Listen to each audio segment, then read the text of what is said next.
राम राम। कल गंगा दशहरा था, आज निर्जला एकादशी है। आपके पूर्ण परिवार को निर्जला एकादशी की हार्दिक शुभकामनाएं।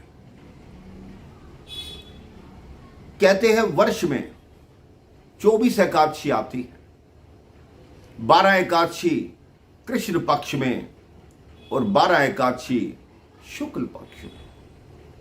कई लोग पूछते हैं कि ये शुक्ल पक्ष और कृष्ण पक्ष क्या होता है।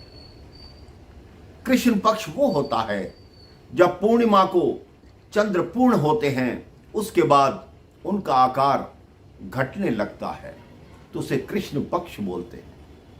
और अमावस से चंद्र का आकार धीरे धीरे आने लगता है तो उसको शुक्ल पक्ष बोलते हैं। निर्जला एकादशी की महिमा इतनी है कि अगर आप निर्जला एकादशी का व्रत करें, निर्जला एकादशी को रखें, तो आपको 24 एकादशियों का फल इस एकादशी के दिन मिलता है।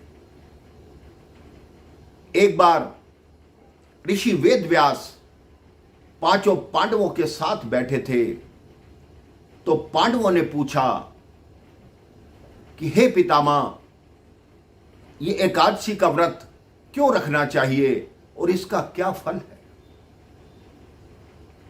तब ऋषि वेदव्यास जी ने एकादशी के फलों के बारे में बताना शुरू किया कि इससे भगवान श्री नारायण प्रसन्न होते हैं। एकादशी उन्हीं को समर्पित होती है। एकादशी के दिन पूरे दिन व्रत करना चाहिए और द्वादशी के दिन पहले ब्राह्मणों को भोजन करा के उसके बाद भोजन करना चाहिए।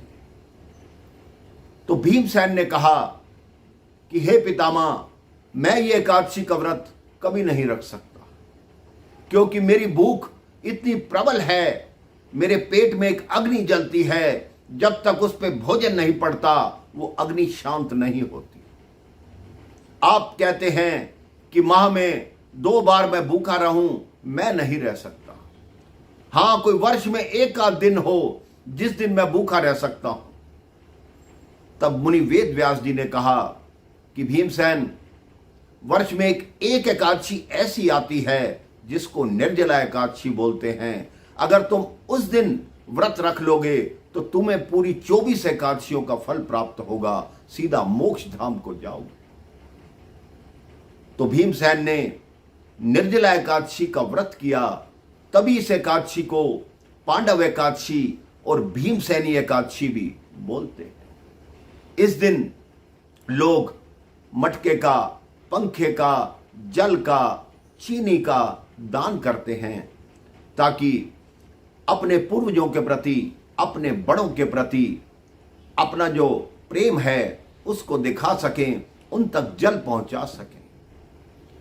आप सच्चे मन से भगवान की पूजा कीजिए। अगर एकादशी का व्रत रख सकते हैं तो अति उत्तम है, अगर नहीं रख सकते तो अपना मन को शुद्ध रखिए। जितना हो सके किसी को जल पिलाइए, किसी को शरबत पिलाइए, कुछ भी कीजिए, लेकिन समाज के साथ अच्छा कीजिए, समाज की सेवा कीजिए, इंसानों को खुश रखिए, भगवान अपने आप खुश होंगे। राम राम, जय श्री राम।